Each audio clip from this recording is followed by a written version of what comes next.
For the SNP. Thank you very much, Mr Hollobone. It's a pleasure to serve under your chairmanship, and I congratulate the Honourable Lady for bringing this debate and for her excellent speech. It is a sad fact, and not something that anyone tells you when you come out in that infamous guide to coming out, that you look in the world at the world map in a very different way.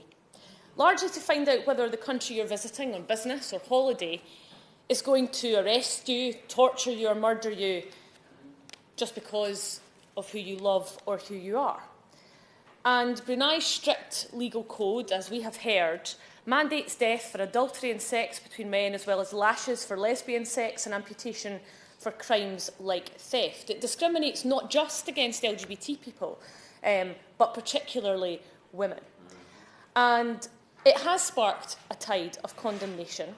We on the SNP benches have unequivocally condemned their actions in Brunei, and my honourable friend for Airdrie and Shotts has spoken about the grassroots response. His constituent, Sarah Quinn, a member of the Scottish Youth Parliament, and the number of signatures that her petition has gathered. We saw people outside some of those hotels owned by the Sultan at the weekend. But that, to my mind, is not enough, because until this shameful announcement, there were 70 countries that criminalise same-sex activity between consenting adults. That accounts for almost 3 billion people, or 40% of the world's population, living in countries that have anti-LGBT laws.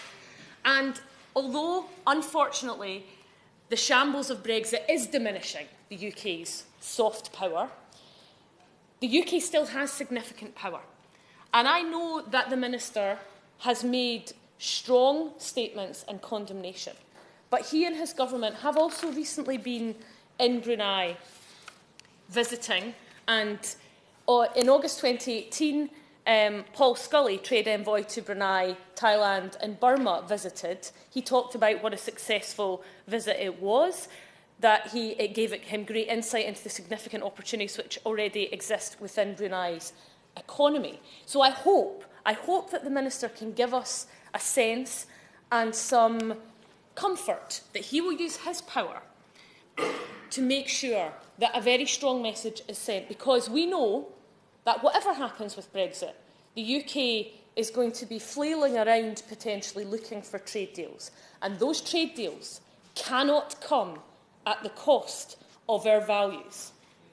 And it's... I'll be happy to go. I'm grateful to her. I mean, it is interesting that since the CHOGM of last year, 2 countries in the Commonwealth have changed their legal position on decriminalising homosexuality, including India, which of course means that great country of over 1 billion people, it's now perfectly legal. Does she agree that some progress is being made?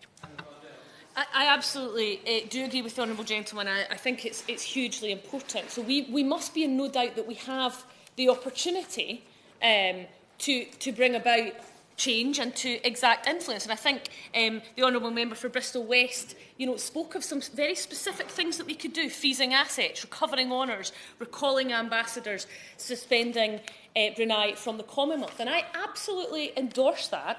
And I would suggest, I'm sure all of us, when we heard that news, it made me feel sick to my stomach. I visited Malawi recently, where, the government has turned a blind eye to homosexuality. But if you are trans, you literally do not exist.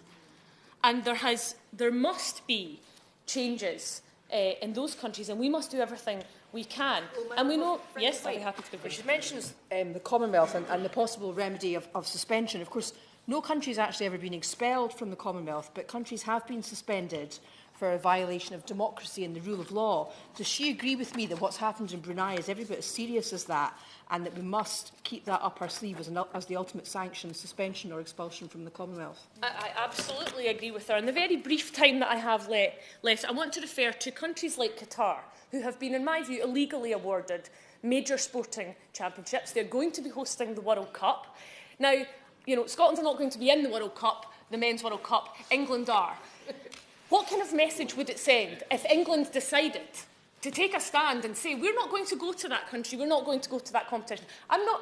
It's a difficult decision to make, and there's a balance of judgment to be made. But until we stop allowing countries like Qatar, like Brunei, like Russia to hold major sporting competitions, they are going to continue to abuse their people and abuse their human rights, and it's time that we took a stronger stand. Fabian Hamilton.